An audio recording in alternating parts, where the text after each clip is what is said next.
All right. Welcome everyone to the Establish the Run live stream, not live stream, pre-recorded stream of the FFPC draft. We're drafting a main event. Myself, Evan Silva, and special guest here, Ben Gretch. Find his stuff at bengretch.substack.com. We've done a couple of these streams so far. Dink and I did one. Me, Silva, and Levitan did one. So hopefully people are familiar. Silva will yell at you if you don't realize this is tight end premium and we take a tight end early. So 1.5 points per reception for tight ends. Everybody else is just full PPR. This is the type of league where you're drafting for upside. We were just chatting ahead of time about that because if you advance out of your league weeks 15 to 17, you compete against all the other people that drafted in main event leagues, and you have to beat all those people in a 3-week stretch. And to do that, you kind of need the nuts lineup. So we were talking about, like, if you've been playing best ball a lot, sometimes you go all in on an offense because you can ping pong weeks and like the offense does well, it works out.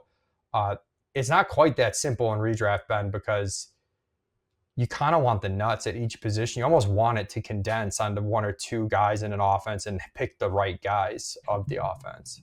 Yeah, and I mean, I think the way that a season plays out in a league where you have to pick your start sets, you want exposure to different offenses more than you really want to jam everything into one offense. And I mean, obviously, with the ability to do waivers and things can actually change throughout the season, I like to spread things out more in redraft and get exposure to these different offenses and the ways that they could grow. And, there's a lot of contingency based decisions because, you can put guys on the bench and wait. I mean, I think in best ball, there's a lot more pure volume considerations, right? And so a lot different, obviously, when we jump in here. But I'm pumped to draft you guys. We've done high stakes teams. I've done high stakes teams with both of you guys multiple times over multiple years. Had a lot of success with each of you. Never all three of us together, and I'm very excited about it.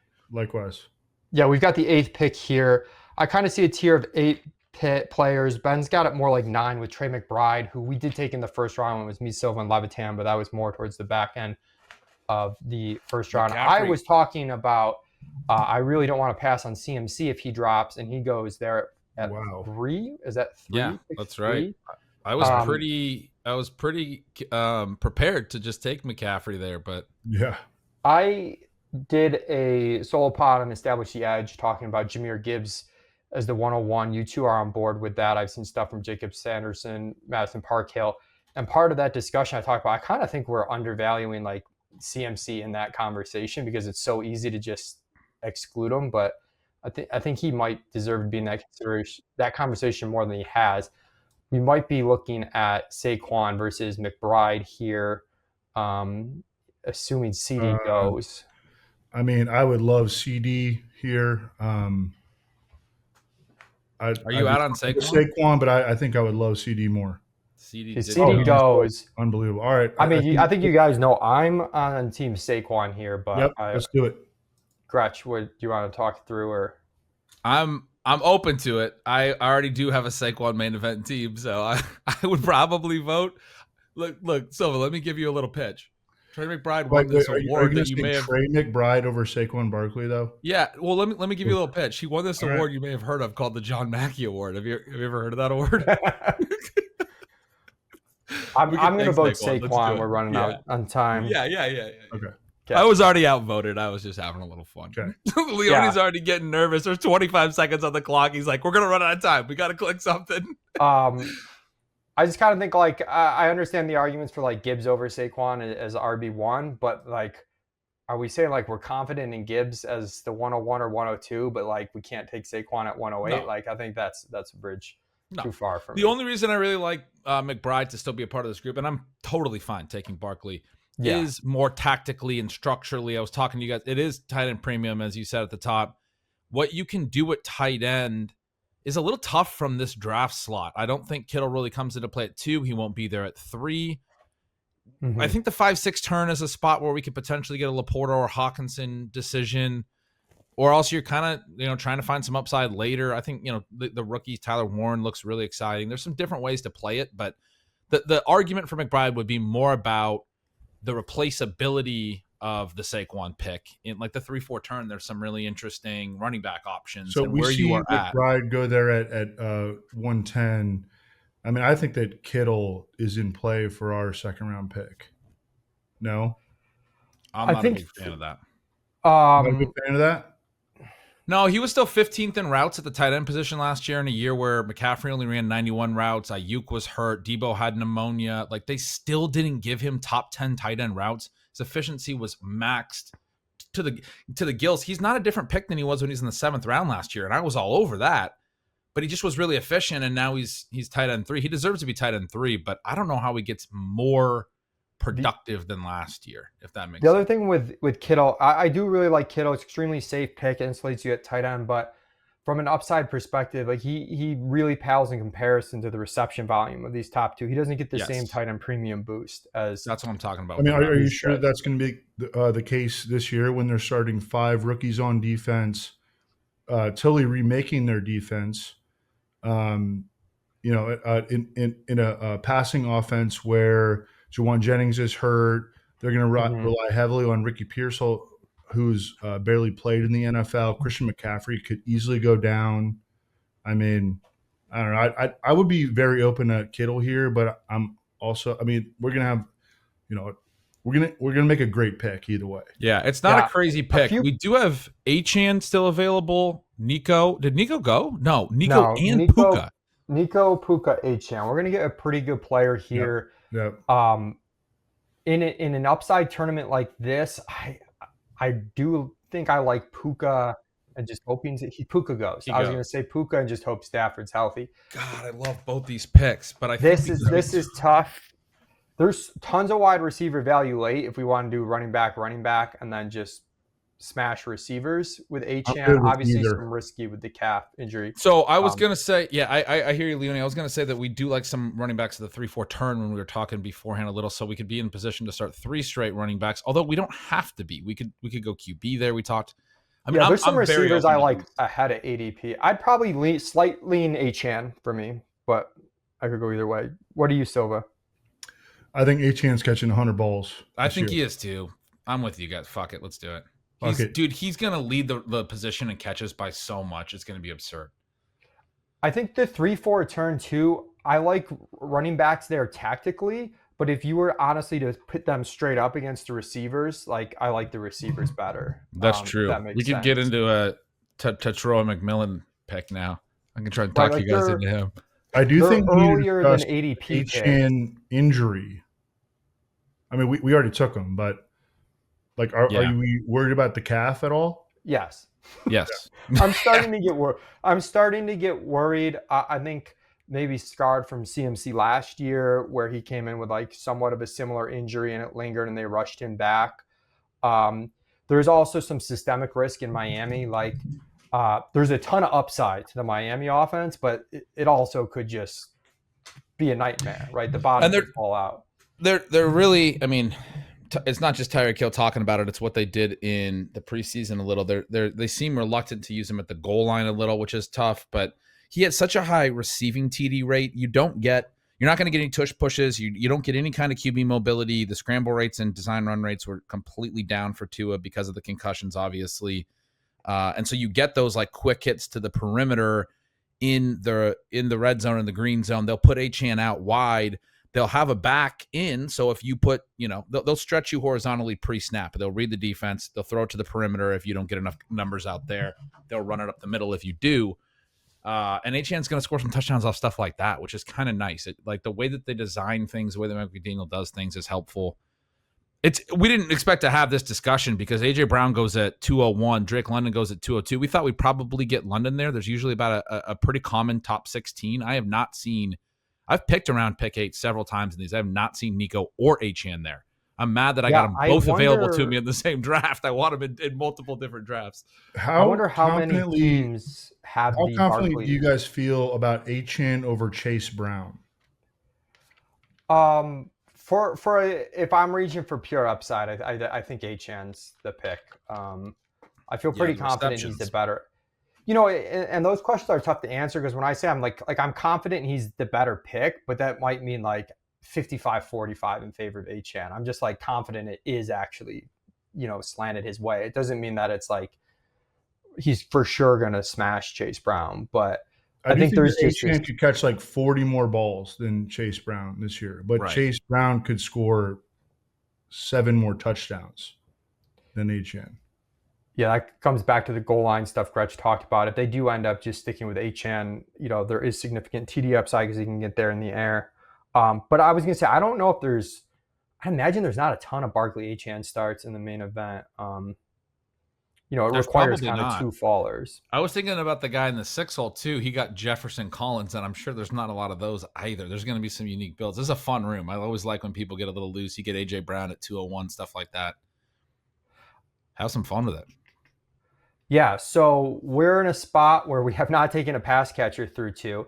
Also, I mean, it's not going to happen, but Kittle is still on the board right now. Not going to get the hopes up there. We'll smash him if he gets to us at 308. You guys got my word Oh, on that. yeah, it's a run to the podium pick. Are we looking... Travion Henderson. I was talking about liking him. He goes 303. So that Leone, is a rocket ship. When we reached for him at 4.03 the other day? Yeah, we had to talk Levitan into Henderson at 403 in our stream on just Friday night. The rocket ship's up.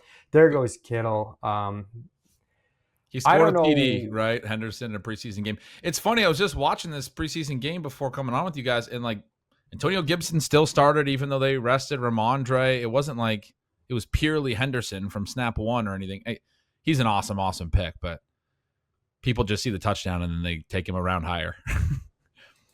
So elite quarterback is definitely in play here. T. Higgins strongly in play. Yeah, elite quarterback in play. T. I put Lamar and T. They're probably my top 2. If Hampton fell, I feel like I'd still probably go elsewhere. But I think you got to take him. Don't you think? Just take Hampton? Would you take Hampton, Gretch? You can start 4. It depends. Yeah. It depends a little bit. Yeah, no, I think we could take him. It depends who's there.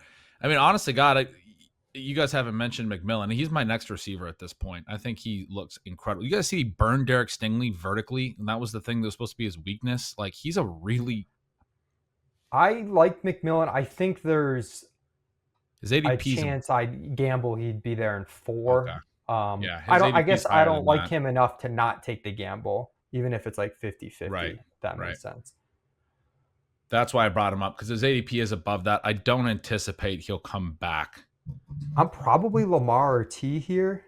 Yep, me too. Yeah, see, I have McMillan over T straight up. I don't know how you guys like T this much. I haven't understood T's ADP all offseason. It's crazy. When they were on the field last year together, Higgins out-targeted Jamar Chase. That's good. That's a rebar stat. I don't think that's a thing that I would. All right, well, T goes. All right. Helpful. Hey, listen. Lamar? Yeah, Lamar. Lamar. Okay. That actually made things nice. Can we get Zay Flowers in the 5th? Oh, yeah. He falls in these. Okay. Sometimes you can get him in the 6th. Cool. We'd have a very good opportunity at Zay Flowers for the stack there. I love when the room decides something for us. That's kind of helpful. I am a big fan of McMillan. I'm more than happy to take him in 4, and I think there's a decent. That is Lock City if it makes it back to us. All right, let's do it. Worthy, I like as well. Where it gets weird is if both those guys go and you're at Mike Evans, Devontae Adams, Marvin Harrison. I just moved Mike Evans up because of all this attrition. In the Bucks receiver core. It's kind of starting to get to be a big deal. Yeah, that's fair. This is a boring take, but you know who I think is low key, not gonna be a world beater, but beat ADP pretty solidly is Cade Otton at this point, where he's just running routes. McMillan's all right, Leone. That's about for the season. 16 rounds away. Okay. I got our tight end figured out. No, I just took Otton in an underdog draft a little bit ago because of that. I was thinking through the same thing. All these injuries, it's just going to work in Otton's favor for sure. And Igbuka, rocket for ships. sure. Igbuka, yeah. You've already. Man, I just moved him to wide receiver 19. Igbuka, 19. Yeah. How can you? He's locked into 2 receiver sets right away.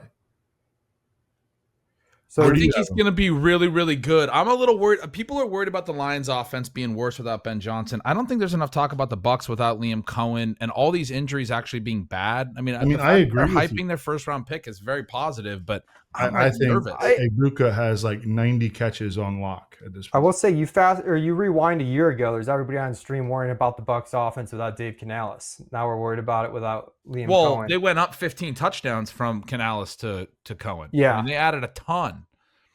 But I think Baker is a mini version of like the Stafford wide receiver kingmaker at this point. Like I think he's going to get his guy fantasy points and he's going to chuck. So with Godwin out at least 4 weeks and not sounding great, McMillan out at least 8 weeks and not sounding great, he's got to run like every route. And he was already pretty good prospect analytically. So I like the bet, but we'll see. I do think you're right that I don't have much like Baker in a vacuum. I think is a horrible value, even though I like Ibuka for a lot of the reasons that you're saying. I'm definitely into Ibuka, to be clear. All right, so we are taking Tet if he makes it. I don't think he's gonna. I was just on with the fantasy points guys a couple days ago, and we talked. I talked up Tet quite a bit, and they seemed to agree with. I think they were into it as well. I'm not saying it was just me, but I was.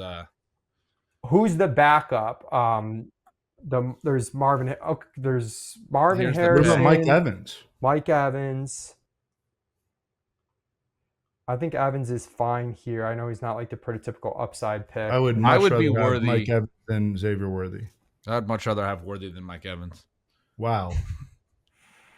I love the wow. I'm just hoping we get the guy so I don't have to break the tie, because I don't want to have to break the tie. Just give us Tet, please.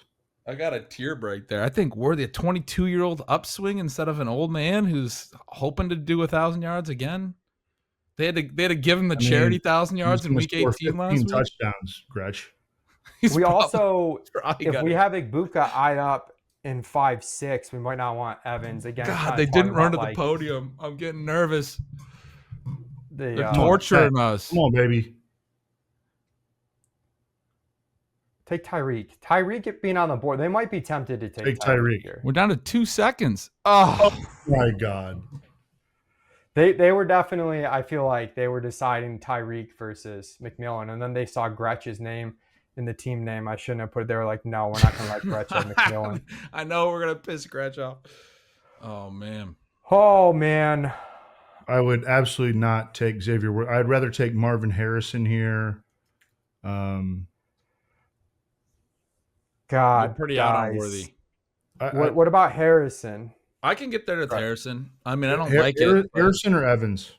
Can we compromise on Harrison? Because is that? I guess. I mean, why aren't you guys bumping up Evans like big time? I think Evans is fine. I just think it's not the biggest upside swing. Because of age cliff. Silva, he's old, man. He's been playing for 15 years, dude. He just averaged his highest yards per route run in his career last year. I think Harrison's a fine pick. We can take Harrison here. That was tough to lose. Harrison better than Worthy. He's the clear compromise pick. Silva's vetoing Worthy. Harrison or Worthy? All right, fine. Just take. It's Harrison. It has to be. Silva vetoed Worthy. I vetoed Evans. We got to go Harrison there. I think, right? I think that's a good compromise. It's also, I know in these contests I'm not as worried about ADP value, but I'll take it. For the people wondering about Tyreek, I think we're just kind of hoping the massive funnel onto Achane. Tyreek's on Silva's shy away list. I don't think it would have been an awful pick here in round 4 for upside, but. Wasn't he the cover boy on your shy away list? Oh, Silva's gone. He's so mad about Mike Evans. I believe so. It sucks we didn't get McMillan. We were so close. Just takes one person though. Oh, I love drafting with Silva. I'm surprised though. A little bit surprised at the Harrison fall. I mean, in some ways, I'm not surprised because I think he's been overvalued in the 3rd round. But there also hasn't really been a lot to I don't see why people would be changing their attitude on that, I guess, from a few weeks ago. I think maybe a little bit to do with the preseason. They didn't come out with any kind of creative usage to get him the ball. When they did try to throw to him in the red zone, Kyler Murray just threw it straight to a defender. Kyler and get that. Could you try My watch doesn't think the connection is good. Kyler and Harrison certainly didn't have a great connection last year, and the concern there is that element of it. But for me, like, Harrison got a lot of volume. He had a really high ADOT. The key is they got to find some ways to get him some more creative usage underneath. There was a play in the week 1 preseason game. I haven't gotten a chance to work through their week 2 preseason game yet, where McBride caught like a 25-yard pass on a flag route that was a really nice play. On the same play, Harrison was running a drag underneath and was wide open. And Kyler was smart to go to the, they had levels on the throw and to go to the downfield guy and get the completion to McBride. But it was nice to see Harrison running into space for a potential catch and run opportunity in a shorter area. I think his ADOT was over 14 last year. It's very, very high. He's good at that stuff, but you do need to get him activated underneath. And I mean, as a top 5 overall pick, that's a huge part of what they want to do offensively this year, you have to assume. So, I mean, I'm definitely not out on him. You're asking. I think I do have him ranked ahead of Worthy, like in my rankings that people use in home leagues and stuff, because like Worthy a lot of times is available at 5, the late 5th in home leagues, you know?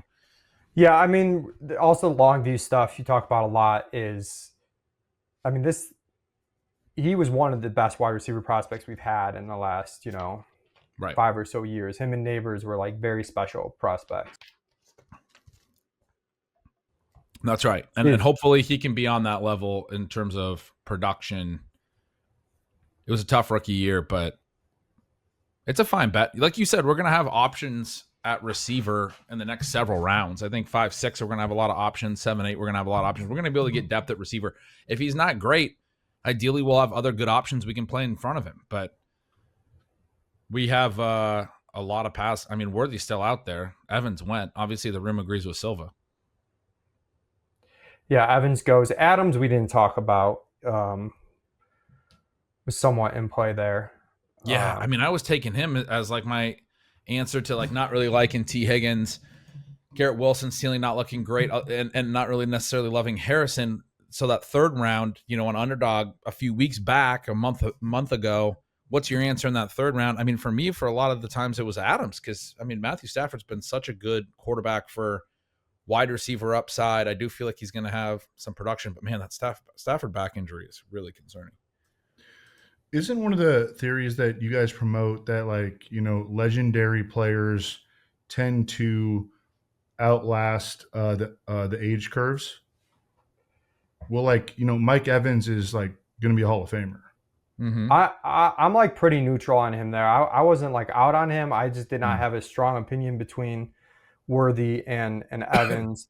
I take your point. I think the counter to that, if I'm playing devil's advocate, would be that as good as Evans is, it's not like he's putting up like these insane fantasy seasons necessarily, even though he's like always at 1,000 yards, X touchdowns. He's not, exactly the biggest catch compiler, for full PPR. But I think there at that point, he's a touchdown guy, and like who is going to compete for him, within the Bucs offense for touchdowns other than like Bucky Irving this year. I mean, Evans, he's like a lock for double-digit touchdowns, but I mean, like we I can't agree go with back. that. He missed 3 games last year. The last time he played, or he played a full season in 2023, but that was the only time in the last 4 years that he's played a full season. He's going into his age 32 season, turns 32 in 2 days. Has had chronic hamstring stuff. I mean, I do think he's an absolute beast. We can move forward. So the question here is going to be, tight end versus wide receiver. How much do we care about making sure we get the tight end? Because we're going to have a receiver that's probably more fun, but we've got Laporta pretty high in the ETR kind of nerd rankings. I'm definitely thinking wide receiver. Wide receiver, we've got, Flowers for the stack. I've seen him drop a lot. Laporta goes, so it doesn't matter there. Hawkinson's probably more like round 6 for me, but okay, but there is a running back that if he made it, I'd probably start pounding the table a little bit. Yeah. I'm guessing it's Harvey. Yeah. 508 for a dude that's been starting in the Sean Payton offense all preseason. Yeah. I think he's definitely in consideration with the RB start. I guess I feel a little bit better about Jalen Waddle, who Silva and I are really high on. In a different room, would definitely be slamming Harvey. Kind of hoping he goes. But we're going to have to make a decision here between probably Harvey, Ridley, Flowers, Waddle. In the last week in main events, Harvey's 503, Waddle 602 in ADP. Travis Hunter's 512. I have Hunter ahead of Waddle. Where are you guys at Hunter? I like Hunter. I prefer Waddle. I just really see like paths of really big upside for Waddle. Waddle would probably be my slight vote. Zay Flowers is there on stacking, but we my vote would be Zay Flowers. I would be RJ Harvey. Man, this is a great price on him, but you guys aren't going to want to go running back. Okay, should we just? I also would be totally fine with Flowers has been going. I guess Waddle's been going later than Flowers. Are you okay with the stack on Flowers, Ben? Strategically here. I'm okay with it. All right, let's take the stack on Flowers.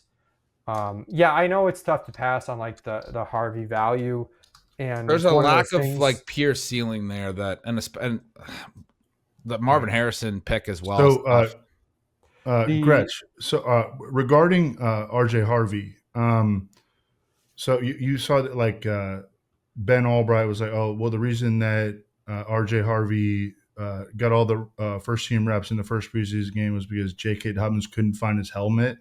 And then in the second one, J.K. Dobbins was rested like the starter and R.J. Harvey played. That doesn't bother you at all? It doesn't bother me, no. Okay. I mean, the thing about him not finding his helmet, he did find his helmet and he did come into the game and Harvey still got more reps. I think they're going to do a committee. They're going to – yeah, but then they still used Harvey more. They gave Dobbins, I think, 1 or 0 carries, and they kept calling Harvey's number over and over again in the running game. I think they wanted to get Harvey work. He's a young guy. I get it. Like, this is tough, man. Harvey goes right behind it, then Ibuka, then Hawkinson. Those are all really good options for round 6. Hawkinson would have been one to maybe break the tie and then just see what receiver comes back. So we had Hunter, we had Waddle, several names. I mean, yeah, I do think people forget this, but it is tight end premium. I do think there's a little more upside to Flowers than maybe the market sees, just in situations where Baltimore has to throw a bit more than they did last year. And I just think he's, an extremely talented player. Their offense is sick. Their offense is sick. And obviously sick. We're getting the correlation for the playoff weeks. Like, we're hoping these are big pass touchdown weeks from Lamar. I don't think I would have gone Flowers there if it wasn't, but I think it was close enough to go with the correlation. And those are some tough picks, but we've got Waddle, Hunter, Pearsall on the board. What about Tony Pollard next? Pearsall's not close to this for me. Wait, did Pollard just go? No, Pollard's on the board. Pollard's not really in play for me. Really? He's not in play for me either. With the running back start, we just passed RJ Harvey. You want to take Pollard the next pick? Yeah, Warren that's early for Warren. I mean, like Tony Pollard is like a clear number one. A clear number one. I was trying to get under your skin a little. I got nothing but just it worked. The angriest stared out I've ever seen. The Paddington Bear, hard stare. Pearsall goes. Pearsall which goes. Is actually Let's go. I'd be very happy with one of what is that supposed to mean? Like, why are you rooting for Pearsall to go ahead of us? He's not even close to this for me. He's multiple tiers below Travis Hunter. Oh my God. Okay, we get one of Waddle or Hunter. If they're both there, what's the pick for you guys? I'm probably Waddle, but I could be. I like Waddle, Hunter, or Pollard. You guys fucking pick. I love you so much. Ben, we kind of took Harvey away from you, so I'll grant you the tiebreaker here on Waddle versus Hunter. I mean, I don't have a strong opinion. I actually do have a tier break between them with Hunter above it, but I don't know that I would stand behind that in a meaningful way, now that I'm actually tasked with it. I think the vibes on Hill are so negative, and I know Silva's got him on his shy away list. I've had a lot of Waddle the last few years. He's been very frustrating the last few years, but you can go back to his rookie season, 100 catches, the year 2 breakout where he's more vertical, more yardage, fewer catches. He's been able to produce in different ways. Year 3, Waddle goes. I was about to start maybe making a more bullish case. I was gonna say year 3, he I think was like 7th in the NFL in yards per route run. He just kind of missed a lot of time in games and stuff. The on and off All right, stuff but tricky. Hunter's the pick for us. I think so. The argument on Hunter that I would make pretty strongly, people are obviously concerned about the cornerback stuff. How much is he going to play? There's concern there. We know that there's uncertainty with playing time with a lot of rookies, with a lot of players in general. The argument I would make, there was an injury to a cornerback in camp, and there was a comment that Hunter got more time in camp because he's a cornerback, and he started sliding in some of the best ball stuff. They're thin at receiver. Behind Brian Thomas and Hunter, De'Ami Brown was not a big target earner last year. He's good, but he's not a big target earner. Parker Washington's basically the number 4, not a big target earner. Brenton Strange had like an 11%, or maybe he was the one that was like 15% targets per route, but he's not a big target earner. He ran a lot of routes last year. He's a good ball in hand guy. He's a reasonable like late round tight end if you want to go that route. He's not going to steal targets from a guy that they traded 2 first-round picks to move up and get. If Brian Thomas were to get injured or miss any time, I think Travis Hunter would the same thing that I was just saying at cornerback. They would have to lean on Hunter in the offense way more. He would have to run a lot more routes. You have to like whatever split he's playing at that point in time. Any time that Brian Thomas were to miss, Travis Hunter's routes would spike. They'd have to. They don't have another like focal point of the pass game. When they came out in the first preseason game, they threw to him multiple times on the first drive. I think and then you got Liam Cohen got career high yards per out run out of Evans. That's another reason I'm kind of out on Evans is career high yards per out run last year with Liam Cohen. Career high for Godwin. Liam Cohen's offense was really good at getting the ball to the best players on the team. That's where I'm a little concerned about the Bucs without him, but I'm pretty stoked about Brian Thomas and Travis Hunter in an offense where Cohen, he did that while both of those guys, Godwin and Evans. It is essentially the same offense. I mean, they're promoting from within with Josh Grizzer. Not that I think that means that it's everything's going to be the same, but I mean, by the way, fantasy points. This team that is drafting at 9. Yeah, Scott Barrett is running that team, and he just started texting me, taunting me. Yeah, of course he is. Saquon Barkley, WTF, throwing up meme, and then Zay Flowers, ... yikes. So, I mean, I got nothing but good things to say about Scott's team. It's a really nice start for them with, the options they've had available to them, obviously. Yeah, no, I mean, Malik Neighbors has a chronic toe injury, probably never going to be able to play. Puka Nakua's quarterback's got a back injury, can't walk. Kenneth Walker hasn't practiced all August. Let's just get 3 dudes in the first 3 rounds who, have meaningful injury issues and guys that are missing all of August as key parts of their profile. Don't talk these guys up. Get out of here. They're our competition. Gretch. No, I like their team. I mean, Scott's last 4 picks. If you're dogging all the guys at 108. I know, they were all the dudes that I was on, Silva, obviously. I don't really get the hate for Barkley at 108. Well, I hate it, and I'm in your room, so no, I'm just kidding. I don't hate it. I'm fine with it. It's fine. We got a fun team. Yeah, I mean, look, we obviously at 4-5 had some tough decisions. I think Hunter in 6 was like a clear decision. We had kind of a clear decision with Lamar in 3, Hunter in 6. We had some tougher decisions at 4-5. I think structurally we're doing what we want, though. We get the big upside pick in Hunter following maybe like 2 picks that are not lacking upside, but when we start thinking about Mark Andrews because he's scoring double-digit touchdowns again. I was going to ask where you're at on Addison, and you have him at the top of the queue. I'm just adding names so I don't forget. This is not ordered. Okay. Just Addison's FYI. I do like Addison, though. We just took a bunch of dudes. Well, I mean, I don't know about Hunter, but Harrison and Flowers are going to run a ton of routes early. They're going to be in our lineup early. Addison's got a 3-game suspension, but Addison's skill-based upside, I think, is underrated. Talked about it a lot on the Established Edge pod that we did, Leone. I think he's a nice fit to this wide receiver room if we can get him on this team. He'd be one of my favorite picks coming up. Yeah, we're in a weird spot at tight end. We probably want to grab one at this turn in some capacity to just not be totally shut out.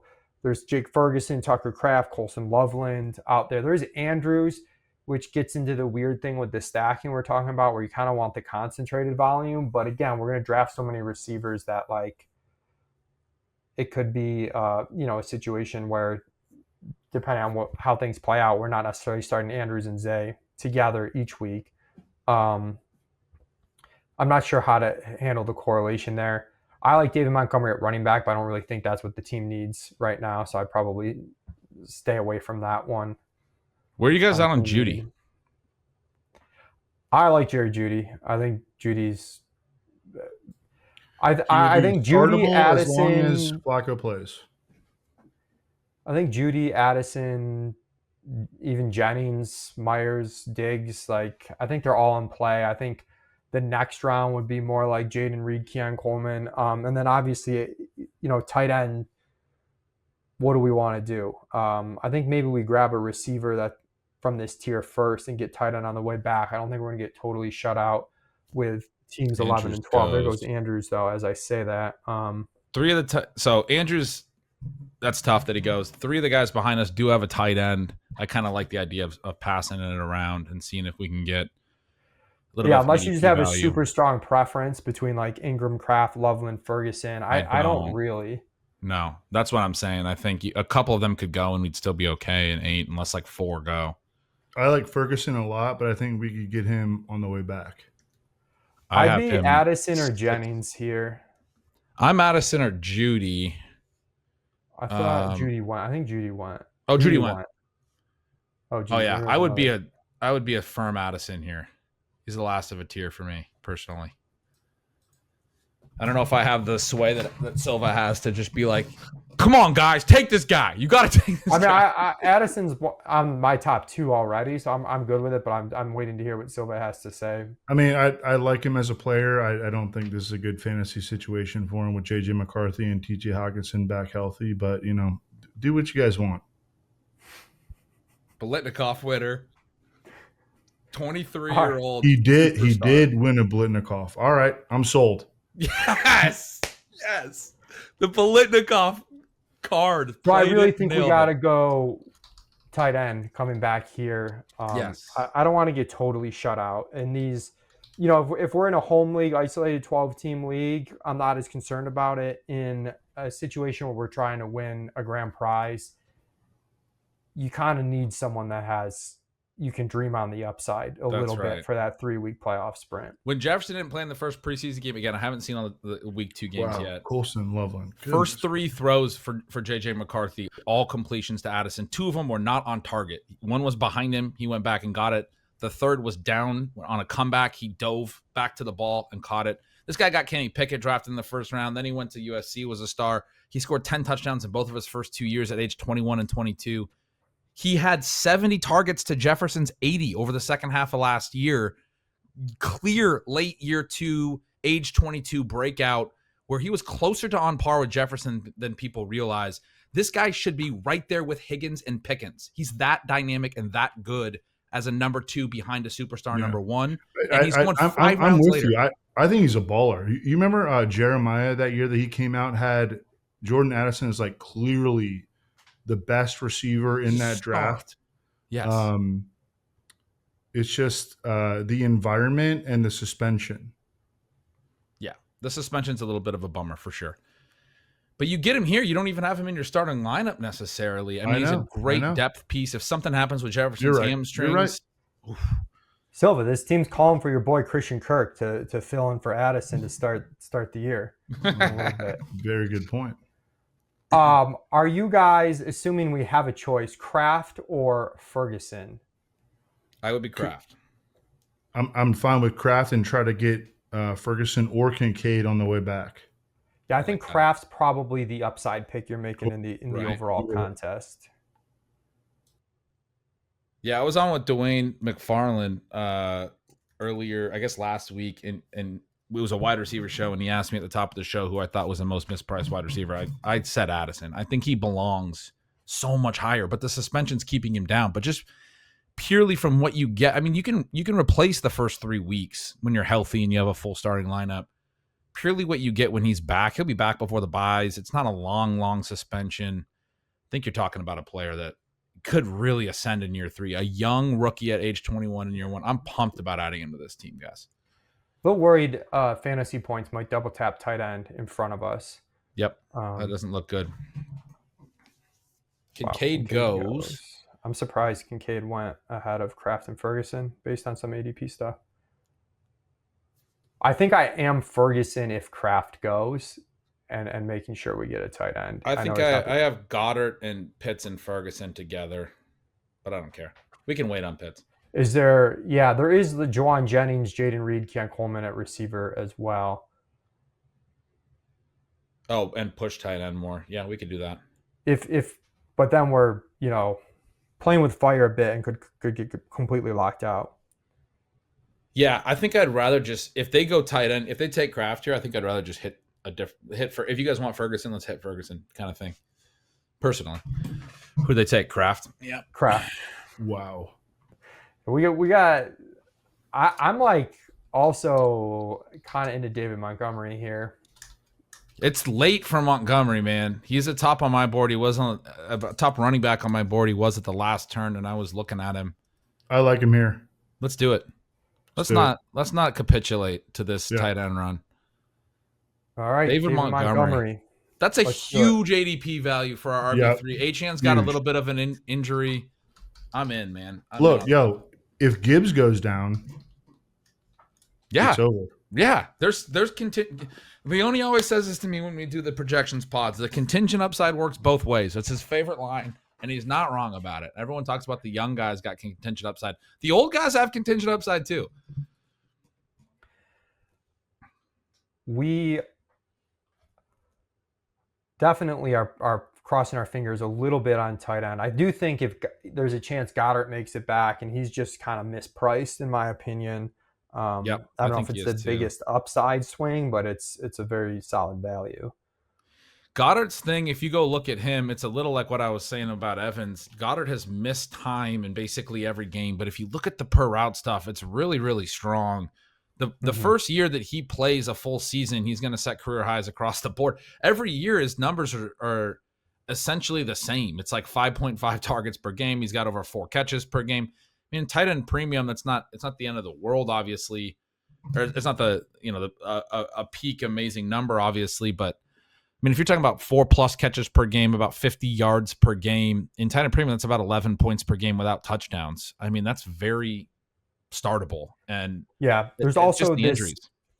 I forgot who said it. It might have been Crane talking about Devontae Smith, but someone was talking about like if you target these players where everything around them, everybody else has been healthy and whatnot, you're kind of getting them like they're fine for the current situation, but there's just a lot of different things that could happen in favor of Goedert. Hopefully for this team, one of them is not Barkley getting hurt, but it's either Devontae Smith or AJ Brown going down.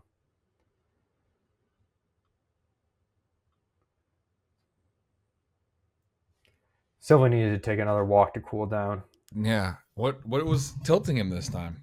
The Tucker Kraft pick? He's probably just getting more texts from Scott Barrett making fun of our I team. think he's calling Scott Barrett to talk smack right now.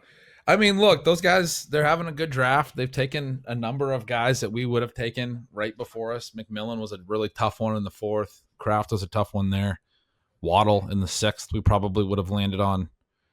So, yeah. Yeah, also, if we knew we were getting Harvey in the 5th, too, you might flip Achane with Nico, and play for sure. Nico Harvey, if you're playing the 2v2 game. Yeah, that's part of why the way that ADP falls this year, that's part of why when we were talking in the early rounds, I was trying to think ahead a little bit. Probably in hindsight, I would have actually liked to have taken Nico because it just leaves you open, more flexible to a lot of different things, right? Like we could have considered Ken Walker in 3. What do you say? I will say this is, of the mains I've done so far, this is my 4th, and this is the wide receiver heaviest room, RB lightest room that I've been in, which maybe we could have picked up on a little bit earlier, but it's hard in those first 2 rounds, to know if that's just player preference in the first 2 rounds or a strategic thing. But I mean, you can see there's not a lot of crazy RB teams. There's the Hampton, Brees Hall, Hubbard, Pollard team. Sometimes you get multiple 4 running back teams. You've got several only 2 running back teams, which a lot of times it's more. You don't get a lot of those. You get more 3 running back teams through 8. And those teams will start adding running back now, but it's just later than you see in a lot of different drafts. This is how mine and Silva's drafts have always gone, where we sometimes pretty strongly disagree, but we find somebody that we can both live with, and the teams have tended to be really good. So I think I like what we've been doing so far. And I mean, that's sort of similar to how I've done them with you as well. But you and I have typically drafted with our buddies Pat and Pete, and then there's a little bit of a different dynamic. But you look at this team and you're like, nobody actually loves it in our group, which probably means it's going to ball. Yeah, we're really crossing our fingers on Kyle Pitts, which that's where this team. Kyle Pitts. That's where we are right now. And there he goes. The double tap. Oh no, Ferguson Pitts at the turn. Yeah, tight end. You get boxed out, man. You mess around, you find out. This is also the earliest I've seen tight ends go, which is part of the running backs going later. Right. QB's getting pushed. We're 3 picks into the 9th round, and Patrick Mahomes is not gone. Bo Nix just went as a QB6. I mean, yeah, it's a sharper room, and it's one of those things you would probably draft differently, like, right, if you know it in hindsight. Yep. Oh, definitely. You can wait on QB in this room with hindsight. Yeah, generally you can wait on QB, but not to like this extent. Usually like the Baker, Mahomes, Knicks, who just went, Kyler, like they'll go a little bit, maybe not Kyler as much, but they'll go a little bit earlier. Yeah, I mean, the positional scarcity stuff has not played out in our favor with QBs, RBs going later. And I mean, we drafted a QB and 2 running backs in the first 3 rounds, and those are the positions that the values have been at. We're Corey really Krosky just Merritt 905. That's better. Yeah, I think it's totally reasonable. Actually, and they took him as the RB34. That's where I moved him. I got him RB34. Yeah, I got him 33. I got him 1 spot. There you go. The only guy I had ahead of him at this point was ETN. I think ETN. We're in trouble if this guy doesn't. If this drafter does not give us Dallas Goedert. Yeah, this is a big Dallas Goedert moment, guys. We've been let down a few times on big. Are we gonna get sniped for the 7th straight time? Man, in round 1 we wanted Lamb. In round 3 we're talking about Higgins. 4 we wanted McMillan. 6 we wanted Waddle. 8 we wanted Kraft. We've been getting the pick before us sniped several times. And they were like, it wasn't. If you look at other boards, we weren't drawing 0 that Loveland came back at that point when we pick at 6, and he goes along with Kraft. Yeah, you're hoping to get one of those upside swings, pairing with a little bit more of a boring player like a Ferguson or a Goddard, like we were talking about. What sucks is we're gonna give freaking. Yes! All right, we get Goddard, but we're gonna give the fantasy points team Jaden Reed. Okay. We're gonna get 9th round Jaden Reed, but we got to go Goddard. We gotta. Yeah, 9th round Jaden Reed's tough to give up, but yeah, I think we gotta be responsible. How do you guys feel about 2 guys behind us have 2 tight ends? Kyle Pitts is gone. Okay, and Isaiah Likely. We could hit him later. We already have Lamar. We could get him later. I like that. Yep. With the correlation at a cheaper price tag than Andrews. We're Goddard here, though, right? Like I think we just got to do it. Well, you made me really sad that we're missing 9th round Jaden Reed, but sorry, I should have done that after we clicked the button. Yeah, you really should have. I'm just refraining from saying anything. 2 guys behind us had 2 tight ends. I mean, maybe we should have just thrown it around. Again, like if it's a maybe I don't know. Maybe Jaden Reed comes back. Michael Pittman goes there. He's undervalued. He had 2 catches from Daniel Jones. I mean, Daniel Jones getting named the starter, I think, is pretty solid for the Colts pass catchers. Warren went early in this one. He would have been a nice way to play tight end if he hadn't gone. The tight ends in this one, I've seen Warren available at our pick in 7 more times than not. He went 601. 8 more times than not. I haven't seen a draft yet where like Laporta I've actually taken at the 5-6 turn later than we've picked twice. They're just going earlier in this room. Even, I mean, obviously we know it's tight end premium, but even the exact versions of this league, comparing to those, the tight ends have gone. Yeah, earlier. Pitts goes after our 9th round pick in the last week in mains. Goedert goes 10:03. We wound up taking him 9:08 there. I do think when you run into a positional run like this, you don't want to get caught up in it. We did a pretty good job of pushing as far as we could, but not too far. We did pull Goedert up a little bit. We didn't try to get him after ADP in a room like this. We took him in front of ADP, but not 2 picks in front of ADP or anything crazy. I'm pretty pumped with how we played that, because I think. Can you pull up what other tight ends are available though? Yes, Strains, Ertz, Henry, Likely, Chig. Okonkwo. Yeah, I kind of like Okonkwo. Kim I like Woods. You know what, well. Gretch, you kind of made a little Gunnar Helm argument on your ETE show, and dude, he had a big second preseason game, by the way. I have not seen that one yet either. Yeah.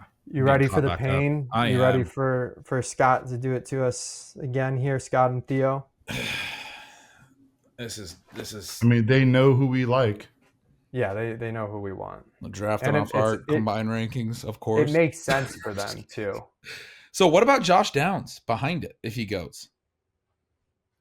I know he's banged up, but like with Daniel Jones starting, Downs was going ahead of kind Pittman of a scary injury. Is it that scary? Yeah. Okay. I like the Burden upside too, but that's definitely a long-term play. I'd be fine with Downs. You do start to run into a point where the best RB stashes start to go all in a row. So if we have like a favorite there, now might be the time to get I like it. Jaden Blue quite a bit. I don't know about you guys. Oh, okay. Downs goes. So this is 10th round Jaden Reed.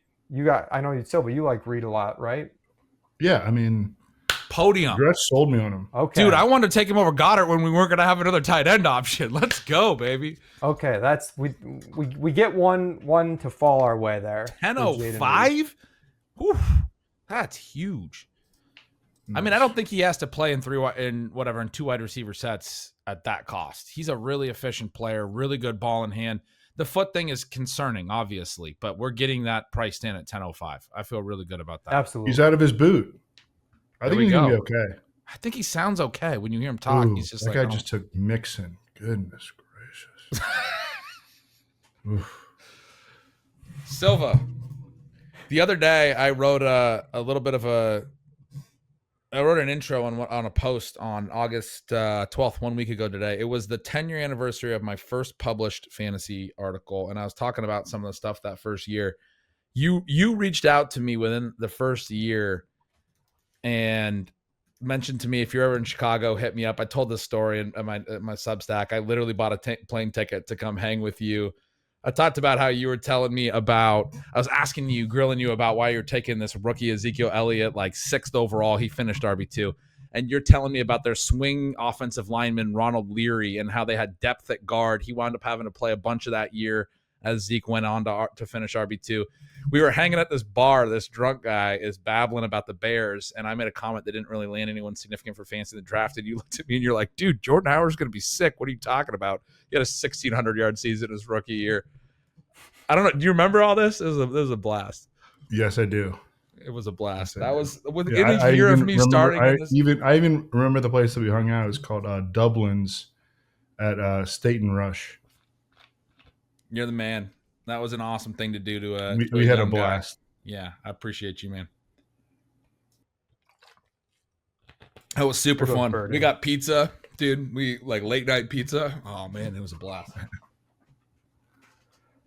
We do have some receivers on the board that, like, generally in redraft, I'm like a little more on, but Leone's an actual robot, isn't he, Silva? Yes. Yeah, we got to keep the train moving along here. I know Silva likes Tootin a lot as a running back Mhm. bet. Trey Benson's out there too, though. He seems solid.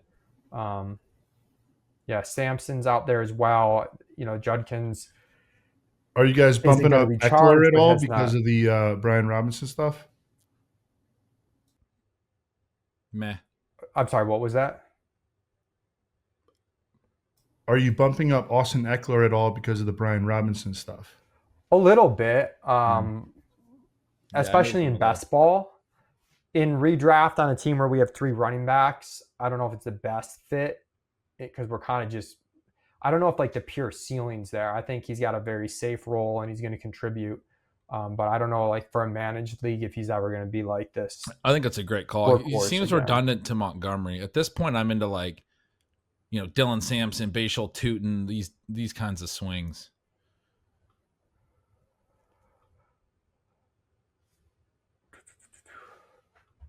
I mean, Judkins still hasn't signed. Schefter's like he's maybe not going to until gets more stuff sorted out. Dylan Sampson, like him quite a bit. I think this could be a 3 tight end team. Maybe taking a shot on like a pure upside pick, like a Fannin late with maybe. I was talking about Cade Otton earlier. You guys were making fun of me, but all roads lead to Cade at this point. Yeah, no, this is a team where we want to crank it purple later. I like Okonkwo, Strange, Tavian Sanders running with the ones. I'm totally Strange is like coming up to a point where he's like maybe too somewhat expensive. in play. I mean, I'd go a lot of different, and I like Likely. I mean, let's just get all the upside. Likely makes sense for us. Yep. Yeah, he does. Hunter Henry had almost 70 catches last year. So Likely's at the 1302 in the last week. Probably one we would want to look at the 1205 on the way back here. Okonkwo's right at our pick later in 13 at 1308. Strange is in play here. Strange would be in play here. I'm a little bit leaning towards the running back pick here before it dries up in upside. And then maybe try to hit Likely on the way back. Maybe we get Okonkwo after that. Just really, I mean, that Reed pick really unlocks some stuff where I feel good about our receivers now. 5 receivers: Marvin Harrison, Zay Flowers, Travis Hunter, Jordan Addison, Jaden Reed. That's pretty nice.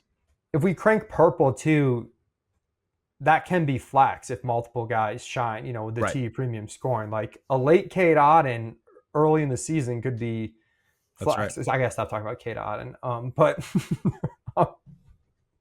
But yeah, if you get some catch compilers out there, guys just running routes, even like a Zach Ertz type, like they're fine emergency starters. Tootin goes.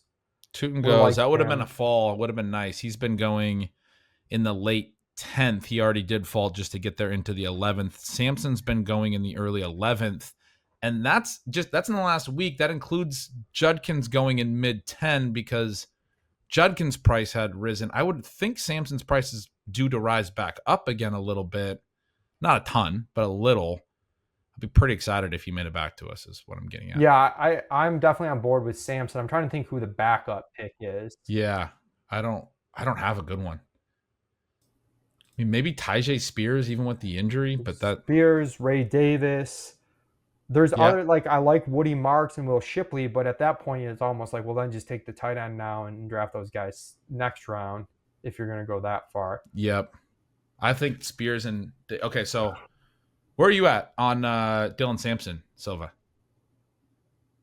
Well, we had Mike Renner on, and I think his evaluations are awesome. Before the draft, he had Dylan Sampson as number 2 overall running back, ahead of Amarian Hampton and behind only Ashton Genty. But if Judkins is good to go, then Sampson probably not going to matter. Well, Judkins hasn't he's been with the team. He hasn't been practicing. He's not been there for walkthroughs, any of that. Sampson's going to get a runway. If he's potentially better than Judkins, I think he can take that job and maybe never give it back. I mean, who knows? Things can happen. I like the swing at this point in round 11. All right, let's take this swing on Sampson, and then Renner compared Dylan Sampson to Brian Westbrook. Love that. Westbrook was fun for fantasy. Samson's a little smaller than Judkins. That's Right. one of the things I'm concerned about, but I love hearing like a smaller guy, versatile player like that. That's a fun comp. Sampson's a fun ad when you have Montgomery as your 3. You've got the 2. I mean, it could be nothing. Like you said, Judkins can come back and kind of step all over him, but we've got a lot of pretty stable running back volume through our first 3. I mean, assuming health, obviously Achane's a little banged up. Strange does go, but we're waiting on Likely on the way back is the goal. Here, yeah, I mean, Strange would have been in play too. Likely gives us the correlation boost, so it becomes a tie break, between those two. If there was one receiver, I'd take it. I'm still kind of think Mooney might have that, not that high end ceiling, but that pass game could end up being so concentrated that he's their big play guy that it's like, startable enough that he could become like a 4th guy on your team. But yeah, this is kind of late for him, even with the injury. But doesn't the injury seem a little worrisome on him? A little bit. We've been hearing it sounds like it's trending in the right direction, and once he comes back, he should be okay. I'm not like, I just think he's in play though. I'm not gonna strongly advocate for him here. I just know we're at, generally I'm happy to have more receivers at this point, and I'm kind of not thinking about that. There is someone like, and I don't have as many like dart throws late. I've got there's like Noel and Horton late if you want to. We probably should get a 6th receiver at some point. Alec A.O. Manor had a great camp, and there's a clear number 2 role there. It's why I like Okonkwo as well, because I don't think Tyler Lockett is probably going to be a big volume earner. Ward looks like he's going to be a bit of a gunslinger. Keandre Lambert-Smith was playing ahead of Trey Harris. Malik Washington got a bunch of touches. If Tyreek's not there, I mean, that dude had 20 targets, 16 catches in the final 4 games last year, and then was like featured in the Tua series in the first preseason game. I'm not saying it's definitely going to be Malik Washington that helps solve the Jonnu Smith touches, but it very well could be. So anyway, I got a few late round guys. Leone, I know can we like safely remove Trey Harris from the queue and maybe put in like Rashad Bateman? Safely. Even with this stacking, I don't know what Bateman does for this team. I'm not putting Bateman in the queue. I love getting to be front row to the man versus machine discussion. We like Likely, right? Everybody likes Likely. Likely's the stack. Yes. Silva's been suggesting every Baltimore player. We got to give him a second stack option. Let's get Likely. Just wait till this Baltimore. I'm a big fan of touchdowns. Derrick Henry gets might have noticed defense when I wanted Mike Evans in the 3rd round for free. For free. The 3rd round for free. The 3rd round for free. I like Woody Marks coming back as a running back bet if he makes it back.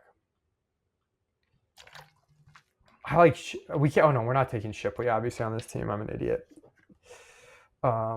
I generally like Shipley, but not when you take Saquon in a format like this. We're just accepting defeat if Saquon goes down for a significant period. You want a Baltimore stack play that correlates with everything we've done. It's Keaton Mitchell. You're talking about a Derrick Henry injury, opens up the pass rate. Keaton Mitchell is the most explosive running back in the NFL. That guy looks insane every time he touches the ball.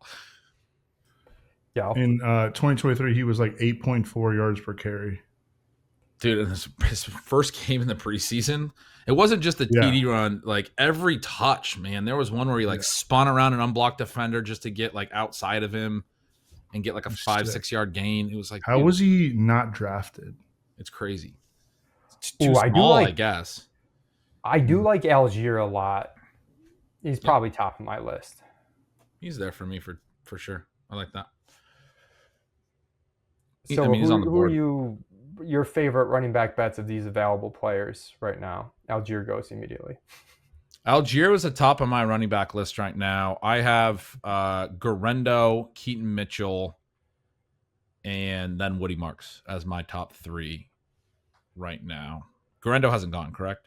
I Correct. seem to be a little bit on an island with Guerrero, but he was really efficient as a runner and as a receiver. I know he's banged up, but Oh. the fact that they threw to him out of the backfield with some intent, his targets per out was like double Jordan Mason's, which means like when he was playing, they were thrown to the backs more because it was him, as opposed to, when Mason was the lead back earlier in the season for the Niners last year. If McCaffrey were to get hurt, Jordan James doesn't seem like, right after the draft, John Lynch was like, yeah, he's not the fastest guy, but we do like some of the skills. Matthew Barrows, who has covered the 49ers for forever and is now with The Athletic, was on Robert May's show recently, and he was like, Guerrero is the number 2. Like, clearly. Yeah.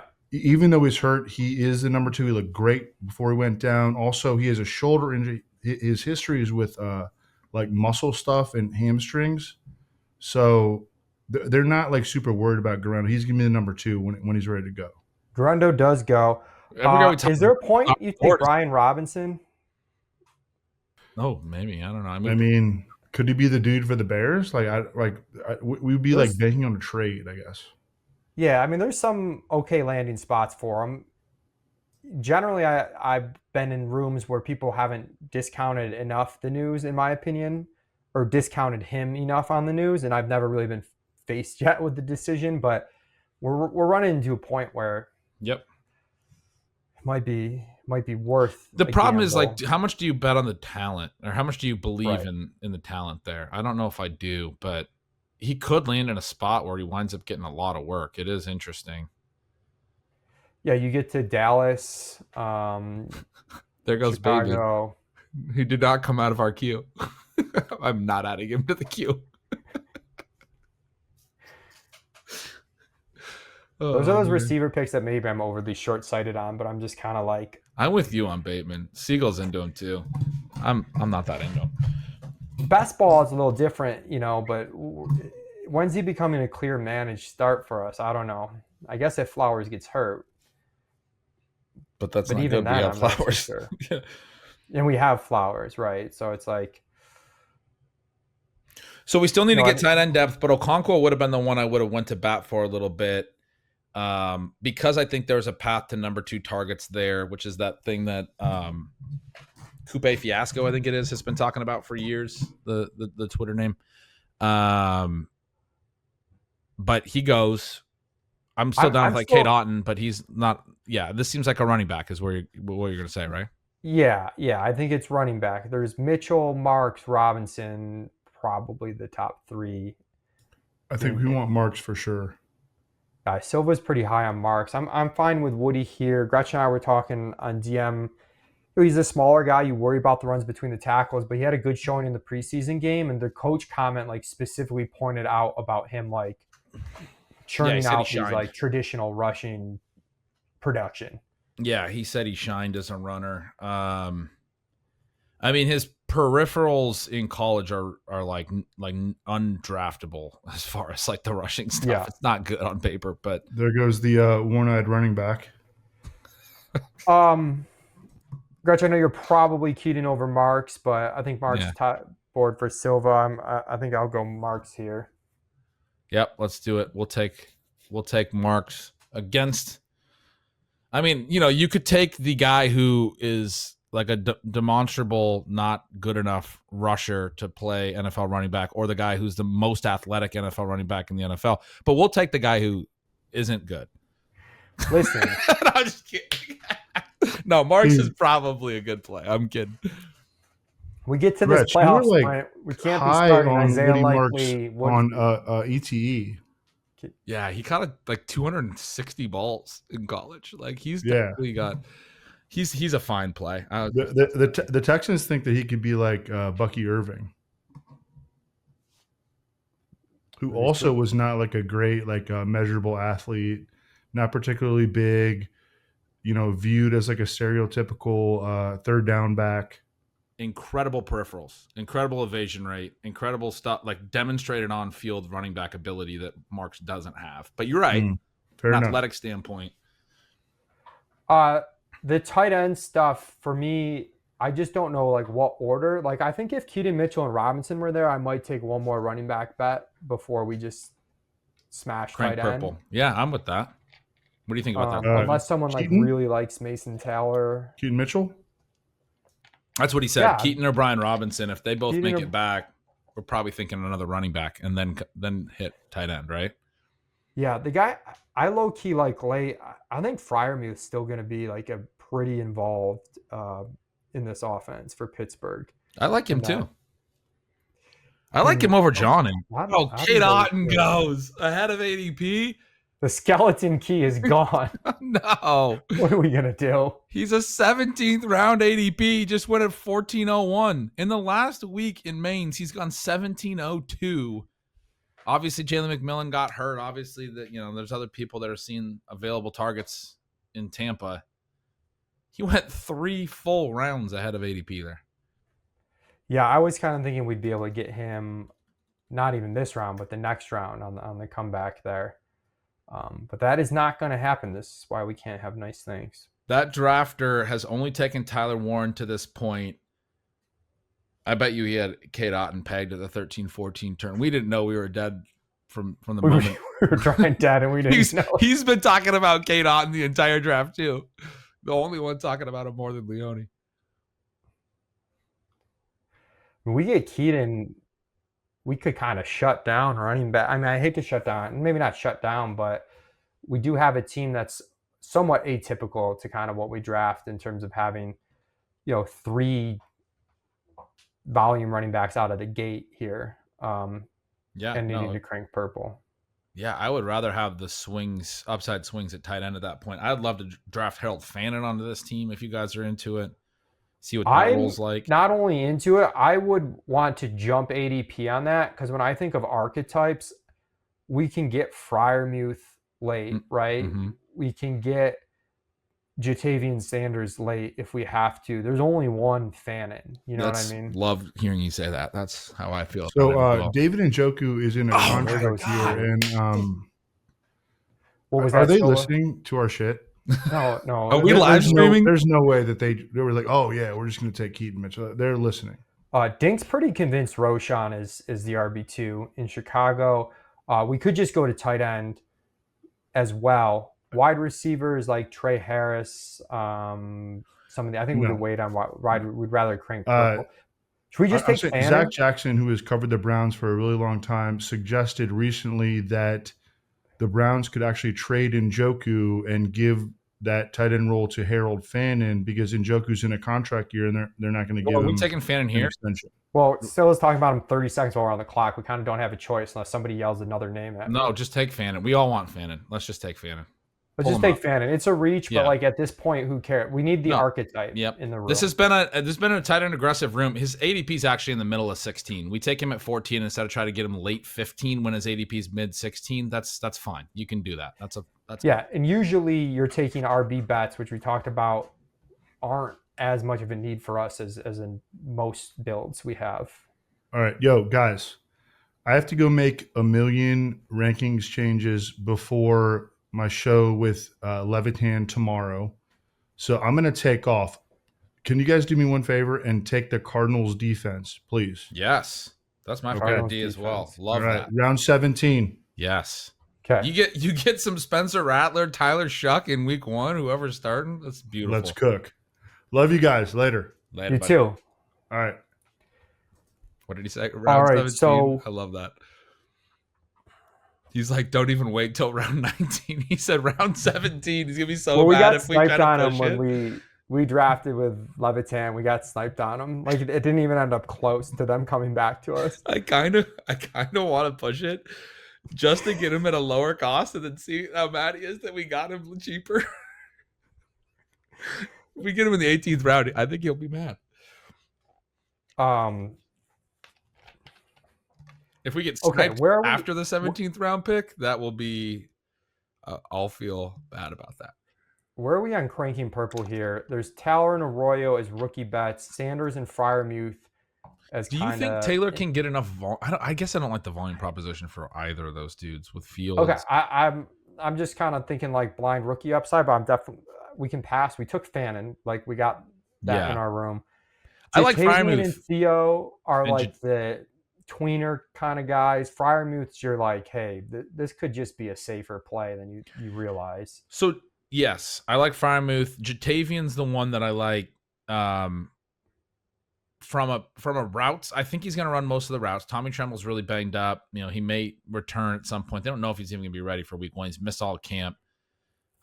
He's running all the routes in preseason, but his profile in college a little bit better than a couple of those other guys that were just on that board. I can't even remember. Theo Johnson. Yes, is probably definitely the biggest yeah. comp. Definitely They're kind of similar. Like they're like younger players who are going to run the most routes for their teams, but like feel like there's a little bit more skill-based upside for JT would be my argument.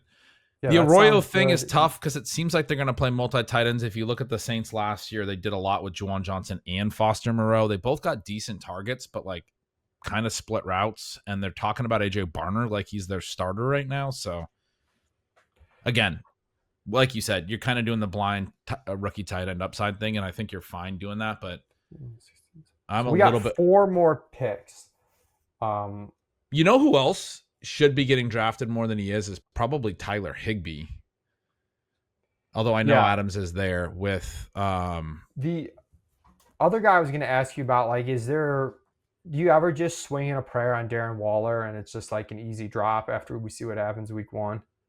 You can. Yeah, no, I don't, but I could see it. Yeah, it's an easy drop, like you said. And that's always the selling. That's where you got to start low. Like, listen, if it doesn't work out, it's an easy drop, man. We're drafting guys that we don't want. Oh, man. I liked the Roschon take. I've been trying to figure out where to land him. I liked in the sleepers and fades article that you guys did for the entire ETR staff. I think it was Dank and Brink. You said Dink has Roschon as a number 2, but I think Mark had Roschon as his sleeper, if I'm not mistaken, and made a really good case as well. Yeah. Which was Roschon probably would have been my running back pick if we went there in 14, but I'm glad we locked in Fannin. I think that just makes too much sense for us to have passed up. I'm torn on if we should take another wide receiver pick or just crank more purple. We only have 5 receivers is my thought, but obviously the tight ends can become flex. Yeah, I mean, at this point, some of those receivers are probably roster cloggers. If we took one, I'd want it to be a big swing, like the A.O. Manor or Lambert Smith type swings where... Yeah, do you see Noel in that group or no? I could. He's another one that should be an easy cut if the routes aren't there. Like, it really... That's not trying to be... jokey. It really comes down to how much they're going to play him with. To me, it looks like Kirk is going to be in the slot, right? And Higgins is going to be out wide, and Noel's going to be probably their kick returner to start and kind of their 4th receiver. And then you're probably not holding them at that point. Yeah, we also probably have room for one more running back that Giddens is there, with the Goodson injury. I kind of like that one where you could bank an injury between now and then. Ollie Gordon. I don't like Gordon, I guess, as much. And an Achane build where we're just like saying Achane's going to hit in an overall contest.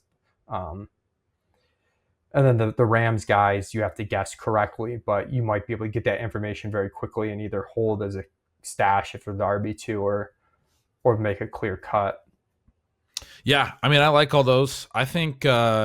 Should we take Sanders or Freiermuth and lock? That's what I was going to say. I think I would just keep cranking purple. We already have 3, but we'll cut the ones that we don't necessarily like. I like the depth that we do have at running back and receiver, and we're fine with just Lamar. So we do have the flexibility, I think, to take several tight ends, and then whatever upside one hits. Like, that's our huge issue. We didn't take a tight end and tight end premium in the first 8 rounds. We're banking on everything else. I like to just take a lot of bets in this case at the weak position. You don't have to balance it. Between Sanders and Freiermuth, I mean, we could try to get both, but we got to pick one here. I think Sanders, the younger guy, a little more upside in the passing game probably, and his ADP's higher. He goes 1701. Freiermuth goes in the 18th. So cool. Let's take Sanders. I mean, I wouldn't mind taking them both and having 5 tight ends on this team. I know that might sound a little I'm not opposed to that either. I do think there's a chance week one, Freiermuth's value immediately rises when we see how that offense operates. Yeah. Let's take him in 16, dude. Yeah. I would love that. And then we take Silva's D in 17, and then 18, 19, 20. We got to We're taking Silva's D in 18. I love it. We're pushing it to 18. We're pushing it. We can take another flyer at running back or receiver, but they're not. We're kind of all in the same tier at this point. It's not like we have to grab those positions. The what do you get when you win thing right now for us is so much more important at tight end that I like that we're just getting our targets at this point and not messing around. We lost Kate Otten way above ADP. Chig went up way above ADP. Chig Okonkwo, like some of the guys we were looking at, it's been hard to get them. We were hoping Pitts would fall to us all the way back in 9, and that didn't happen. At this point, I really like that. For this build, I think you really need to do this. You need to have a lot of swings at tight end upside. It's fine if 3 of them hit. Like you said, we can flex them. This is a 2 running back, 2 receiver, 1 tight end, 2 flex format. You can play 3 tight ends. It's tight end premium.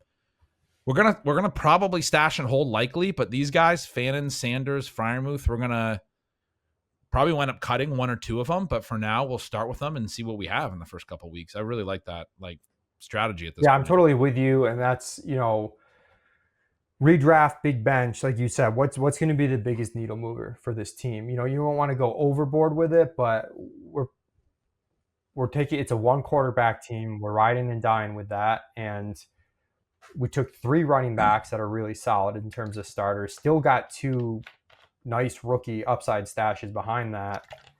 This isn't a team like Dink and I drafted a hero RB team that I don't think went to RB2 until round 9, and we drafted like 8 running backs. Like that's what happens with that team because that's the swing we need to make. Here, as you said, it's tight end. So let's go Freiermuth. Yeah. And that kind of lets us, I think, close out tight end. We cranked the purple. When they had Jonnu Smith, for people kind of wondering about that, I mean, we talked about this in the ET pod. When Arthur Smith had Jonnu Smith in Atlanta 2 years ago, he had 70 targets. He had a really good year. Kyle Pitts had 90 targets in that offense. Smith was still the tight end 2. They've really liked Freiermuth. Before they made the trade, there was a lot of talk about like his lockers right next to Rodgers, and he was getting to know Rodgers and all of these things. They still talk about him as a 3-down tight end, all these things, and they talk about Jonnu as a weapon, like a move tight end, and this guy that's going to be all over the place and do a lot of different things. I think this, like the way that I projected it when we went through the projections, and I think you had it similar, it's like DK Metcalf's the number 1 target earner, and then both the tight ends are probably like 2 and 3. Like that's kind of how this offense works to me. Yeah, and I'm still kind of think that's going to be the case. So we're on the same page there. Giddens goes. I think he was the best RB stash left. Where are you on Jarquez Hunter, Rams kind of backup running back situation? I'm into him. I still like. Taj Brooks is gone. I missed that.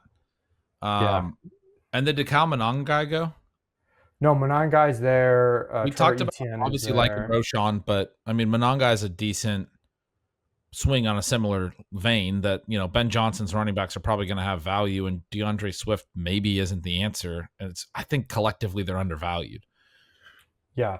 There's also, I don't think I'd do this, but there's Damian Pierce where you're just saying, hey, if Mixon's dead and Chubb is dust, we've got the only 2 guys. Yeah.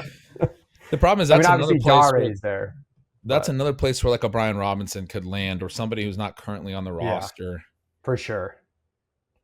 That's definitely, if the Mixon injury turns out to be serious, that's definitely a spot where would not be surprising to see added to the running back room. Trevor Etienne, I think Dowdle's going to be ahead of him, and I think he's somebody you'd have to hold for kind of a while probably, but they really liked him. There was an article not too long ago about, Eric Eager was a PFF guy and then worked at Sumer Sports, and he's now in their analytics department. And there was an article talking about how Eager had built a model about, pick probability. And he, during the draft, predicted a run on running backs in the 4th round. And so they took Etienne pretty high. Etienne was the next back to go after Bashal Tutin and Cam Scatterbu were the first. They were picked in 2 of the first 3 picks on day 3 in the very beginning of round 4. Etienne went like 8 or 9 picks later as the next running back. I think he was RB9 overall, which was higher than he was viewed in most of the pre-draft stuff. and he went to a team that was like really into him and wanted to get him ahead of a lot of other guys before this run on running backs was being predicted in their analytics department. Obviously, they like Dowdle. They like Chuba. Chuba's not a great passing downs back. They've been playing Dowdle in the passing downs in preseason. I think both of those acquisitions make it seem like they're going to play a different back on passing downs. If ETN can pass Dowdle, seems like he has some upside there as well. Yeah, there goes Manon guy. Yeah, I've taken ETN late in some of these drafts. I probably have Hunter ahead with Yeah, like we can quick take Hunter for information. sure. Like you said, ETN, the only negative is it's probably it's a longer term hold, barring any immediate injury, I guess. And I have Hunter one spot ahead of him as well. I like that with Hunter. Because we can probably close this out with one running back, one receiver, and then obviously defense kicker. Did the draft just get stopped? I don't see. The clock's not moving.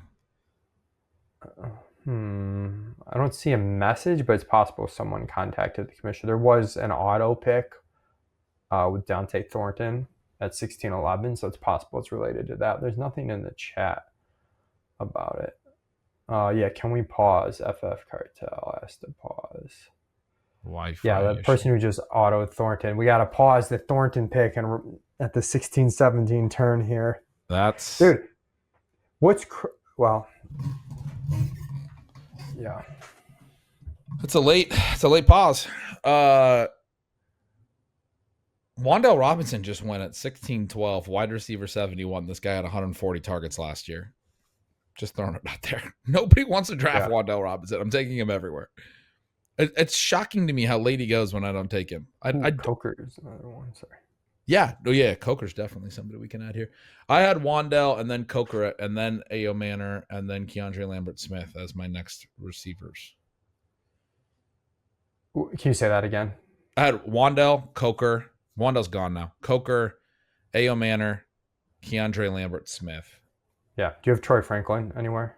I have him a little ways down. Yeah. I have Harris right behind Lambert-Smith, Malik Washington. Do you have Tesla? I don't. I'm not really. This year's Puka, dude. I'm not super into Tesla. Puka had really good targets per out run metrics and his limited playing time in college. The Puka comp's absurd. Yeah. No, it's Tesla did not. I like Tesla more for best ball because I think like as a function of an offense that could score a lot of touchdowns, you can get some spike weeks, but it's just hard to really see a world where he's carving out, a meaningful target share. And I mean, all these guys are obviously, it's round 17, drawing very, very thin, but one of the guys, Jalen Coker is not drawing that thin to be, the second most targeted player on this team. One of the guys I really like is in the very late rounds at receiver is Jalen Royals, because you get the take a peek element. But I mean, that's not as, I guess Rashee Rice probably is going to play week 1 at this point. But that they could still come to a settlement or something, right? Yeah. And for those unfamiliar, the take a peek for FFPC, because these main event drafts are going to be going all the way through Saturday of week 1, you get to choose after those Thursday night, Friday night games are played. You can choose not only if you want to start the performance from those players, but if you have that player on your bench, then you can actually just drop that player in waivers for the Sunday morning waivers. So you can see if somebody has a role, make a quick bet, get the information, and hopefully it becomes obvious whether you should drop them for that first waiver run or I guess second waiver run of the first week of waivers, or, keep them. Which I haven't had top of mind, but we get that with Barkley, which is nice. I mean, obviously we're going to start him regardless, but let's say he got hurt or something in week 1. I mean, that would be a bummer for our team, but we wouldn't have to play him. Dallas Goedert is a pretty huge one for this roster. We get to know his score before we decide who our week 1 tight end is. And he's obviously our most likely. Yeah, likely too, right? Likely if he is healthy enough to play. Yes. Oh, no, that's Sunday night. Sorry. Oh, yeah, sorry. Yeah. That's my mistake. That's right. Chargers and Chiefs are the AFC matchup there. But Keandre Lambert-Smith, I was going to say, was the other one we were talking about that he has that as well. That's a good one for sure. I just think night game. I've done that more than once. Just keep thinking Baltimore is in there. And they've played on the opening Thursday recently. They played the Chiefs. Yeah. Yeah. Dallas at Philly, KC at Rams, or at Chargers. Sorry. Oh my goodness, it's getting late. Are the two? I don't know what happened. Imanar goes. We could take a Chargers tight end. We could grab a Tyler Conklin. Try to get more take a peeks at tight end. Go 6 tight ends deep. I mean, it's not the worst idea at this point. It's not the worst idea anyone's maybe ever not had. the best idea. It's not the best. Oh, Jalen Coker goes. Coker. I was kind of getting excited for the Coker pick. He's I like a the Lambert Smith idea, but I do like Hunter at running back. I'm trying to determine the best order. Has Lambert Smith been getting taken in these? Let me see. Jarquez Hunter has been a 1602. It looks like Lambert Smith. I'm not seeing him. But, I mean, he did play ahead of Trey Harris just over the weekend and had a nice catch from Herbert. Probably would expect him to rise, but I don't see him on the recent ADP on RotoViz's tool here. I think I'm Hunter if he's there. Hunter's definitely going to go. That's what I was going to say, too. It feels like Hunter has stayed on the board a lot longer than he probably should have. All right, let's go Hunter. Final 1602, we get him at 1708. So whatever that is, a lot of picks behind ADP. Yeah, we starved the beast at tight end just way late and then bullied the room to give us one RB value. In terms of draft capital, it's a net gain of like 0.6. But in terms of total picks, it's picked up like 15 spots, bro. Let's go. Yeah, Jarquez Hunter's a good pick at 1708. I like that a lot. I think we can be pretty much done at running back. We got Sampson, Marks, Hunter. I think you want access to the rookie running back class this year, even if it's guys that don't seem that exciting. It was universally talked about pre-draft as, you know, this is the year we have a really deep running back class. Some of these profiles should be going in round 2, in day 2, but they're going to be day 3 guys. You know, Marks got good capital too. We were talking about the capital with ETN. Marks went right behind ETN 2 picks later. He was the 10th running back off the board. And then Jarquez Hunter went 1 pick after that. He was the 11th. So those are guys that early 4th round draft capital in a deep class. The teams seem to like them. I like making those bets. All right. We probably should give Silva his Arizona pick. Yeah, we got to make that pick in 18. And then hopefully get Lambert Smith in 19 and then close it out with a kicker. This draft's been a little slow. Obviously, we just had that pause. Not like terribly slow, but sometimes these FFPC ones, despite it being 20 rounds, really move. I don't know, 90 minutes. Maybe it's not that slow. It just. So we got Lamar Jackson, Saquon and Achane, David Montgomery, Dylan Sampson, Woody Marks, Jarquez Hunter at receiver, Marvin Harrison, Zay Flowers, Travis Hunter, Jordan Addison, Jaden Reed. Only 5, but I mean, strong ones. And then 5 tight ends, Dallas Goedert, Isaiah Likely, Harold Fana, Jatavian Sanders, Pat Frymuth. It's a fun team. It's a very fun team. Yeah, it's probably lighter receiver than we're used to going, but it kind of just broke that way, and I think we handled it pretty well. I think we both maybe agree that had we known exactly how the draft would play out, we might have changed some stuff up top. But I think I would have went know that Nico RJ Harvey for Achane Flowers as a 2v2. Although then you lose the stack element with Jackson, but I mean that would have been It's also possible Flowers would have gone to 6, but then you don't get Hunter. So I think I would take that 2v2 as well. But oh my God, Arizona 1801. Oh my God, it happens. It happens. Oh no, we pushed it to 18. Oh and they no. Oh no. Oh, we're in trouble. He said 17th round as he left. Oh no. And we pushed it. We had a great value on Jarquez Hunter. We had to do it. Oh no. This is a disaster. Do you know who has like a pretty good schedule out of the gate is the Rams, and they've got a good pass rush. I mean, it's only 2 weeks. Well, actually, it's like 3 of the first 4 weeks. They get Houston, Tennessee, Philly is the bad one, but then they get right back to Danny Dimes they get in week 4. So I think Rams is probably the move. Or we could just take Lambert Smith and then figure out, let Silva choose. I'm texting him. You want to text him? Yeah, we got sniped on the Cardinals. Any other options?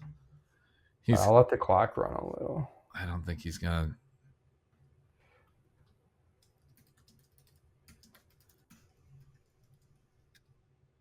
I think Lambert Smith, now that we don't have to go defense here. The whole point was to get Arizona, There are he said nope.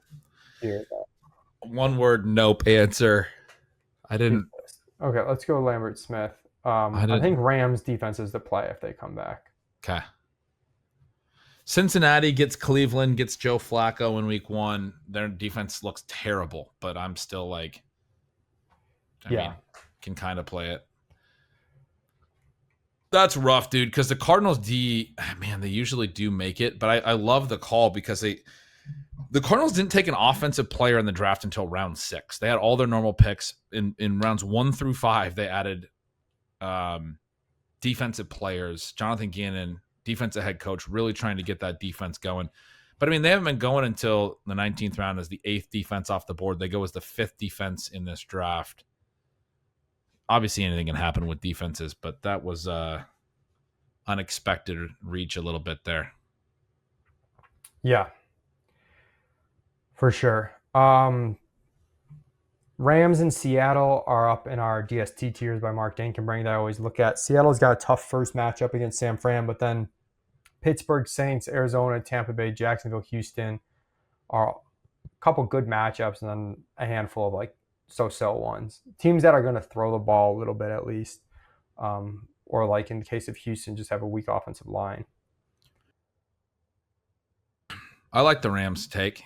At home against Houston, Stroud took the second most sacks in the NFL last year. They didn't really improve it too much. Different offense, but, I mean, they're probably going to get behind because, are they going to – they want to be able to run the ball, but is Nick Chubb going to really – are they going to really establish it? I mean, right. And looking at Thorne's defensive line rankings, he's got the Rams 6th overall, first team in tier 2. Oh, that's great.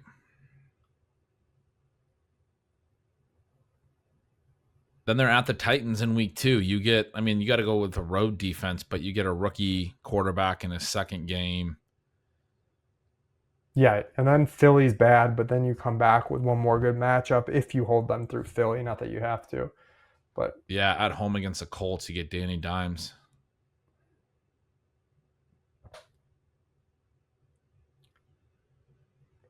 It is interesting. I'm glad we went elite quarterback. I think Lamar was great where we went. I kind of feel like it's two paths. It's like that elite quarterback or you're really waiting. Like Jordan Love, CJ Stroud go super late. You can take a couple of bets if you go the late quarterback and you can either play matchups, you can make it easier with your stacks, or you can, just hope that one quarterback becomes the clear start out of the two that you roster. And yeah, I mean, this is a room where the QBs really went late. To your point, Love and Stroud in 17, Goff and McCarthy in 15. Those guys are usually going quite a bit higher. Lawrence in 16. Penix goes in 18 here.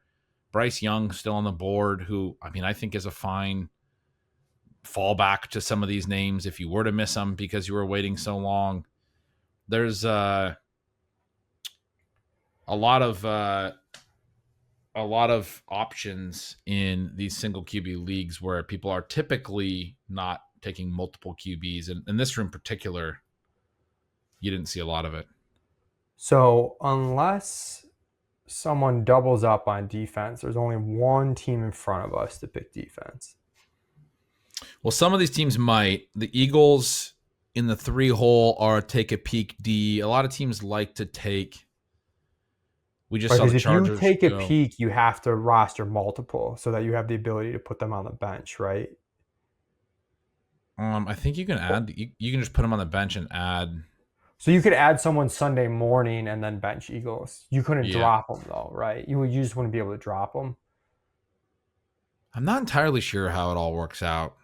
I thought you had to be on the bench to be dropped, but Which you maybe can maybe move that them onto the bench. So why wouldn't you be able to drop them? But I feel like there's a quirk I like don't know. that. If you think through it, it seems like you should be able to just drop them directly and replace them. And so you just get 2 swings at it. But maybe that's not actually how it works. Right? Yeah. Not totally sure on the onesie positions. You got any kicker takes? We're gonna have to bring back kicker chasing. Well, Cam Little made a 70-yarder, but he just went at 1901. That's about it. That dude bombed a kick. Dude, that kick was crazy. That looked like clearly good. That kick. Yeah. It was incredible. All right, man. This is going slow the last few rounds here. I mean, Harrison Butker's there. I'm always down to take the Chiefs kicker. Yeah, let me see if Dank has his kicker. I think he's got his kicker tiers.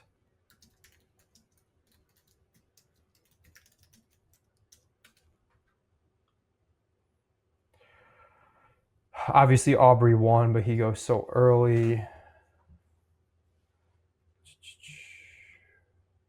Assuming Dicker's gone. Yeah, Fairbairn, I guess, is on. It's an option. There goes ETN. He finds a home. Dude, Lambert Smith's a fun take a peek guy because of his downfield ability. Like, you don't necessarily need a ton of volume to run into a start. Yeah, I love him. Assuming he's, playing that role. Yeah, I mean, and it seems like he probably will. I think he's going to get air yards in the opener, Like he's going to run some vertical routes and probably get some shots. He's been making those plays in the preseason. He had a nice catch in the preseason week 2 and then also got a target downfield into the end zone that he wasn't able to bring in. He had two catches in the preseason week 2, but almost had a touchdown from Herbert as well. The 2 I was referencing both from Herbert. There goes Higbee as well. ETN and Higbee in this round. I'm going to take the Rams. Yep. I'm going to text All someone. right, Jared Verse, do your thing, man. Make up for this lack of Arizona pick.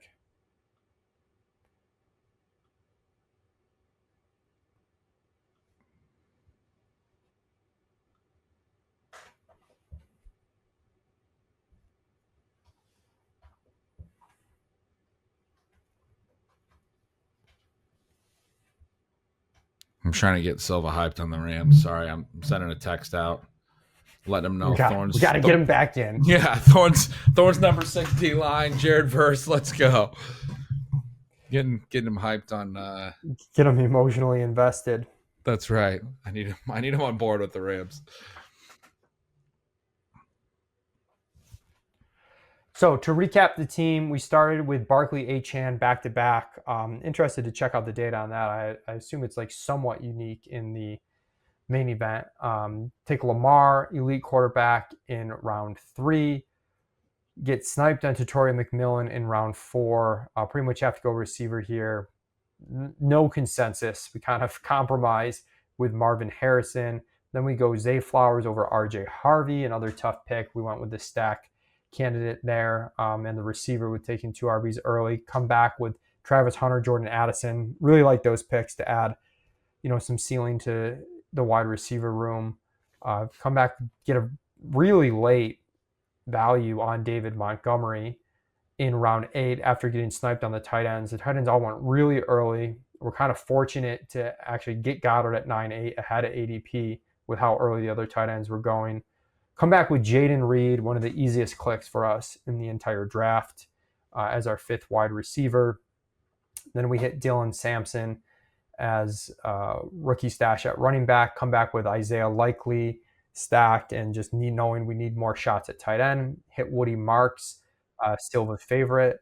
And then we crank purple. Fanning gives us the upside pick at tight end. Jatavian Sanders kind of like in between. He's going to play. He's young, maybe has a little upside. And then Freiermuth as someone that Gretch and I both think has, a more stable role than seems. I'm going to draft Matt Gay just based off our kicker tiers. Unless well, I got I threw Elliott into the queue. I was gonna say Okay, you want to do Elliott? just because we don't know how the take a peek works, but maybe it works in our favor. He plays on Thursday night. Okay, we'll take him. I think we might be locked into him, but we can take him All right. regardless. Let's take him. Just in case. So we cranked purple with Fannin, Sanders, Freiermuth, get kind of different archetypes there. Just knowing the thing that's going to move the needle most for this team is if we can run into an upside tight end that can kind of doesn't have to be a top 5 tight end, but if we can get a top 8 to 10 tight end, it's really going to move this team in a good direction. Jarquez Hunter as the last RB stash. We get to take a peek with Keandre Lambert-Smith, who's been getting some air yards. Looks like he's going to be a deep threat for Justin Herbert. Sniped on the Arizona defense, of course. So we go Rams defense, Elliott to round it out. A little bit of a different draft so far than the other 3 mains that I've done, but fun team. How do you feel about it, Gretch? I feel good about it. It's a super fun one. I'm currently reading the rules on the take a peek as well, but no, this is a great. I like the way that we got really imbalanced late. I think it's a reminder that in redraft, you don't have to be perfect. I think people too often in drafts think they have to get every pick perfect, and they're so worried about their bench and balancing things and how many players they have at different positions and all of these things. We were comfortable leaving this draft with only 5 wide receivers, which is not something we would typically do, but I think we could have easily done it here. We wound up taking Lambert-Smith late. I think that's fine as well. Barkley, Achane start. We take Montgomery in 8, and then we took some scratch offs at running backs or the rookie running backs late, but we were not like going hard at running back because of how we put so much capital into 1 and 2. I mean, this is a Barkley Achane team. I mean, you can arguably in redraft stop after you take David Montgomery as your RB3 and only take 3. We did take some upside swings, but I mean, for people who are wondering why we took 5 tight ends, honestly, not only do I love that we took 5 tight ends, because that's the part of this build that we really need to get right to have a shot to have this thing win the overall. I feel like if there's something we would have done different here, it's that we maybe should have taken a 6th and a 7th, right? Like even more opportunities to get everything right at tight end.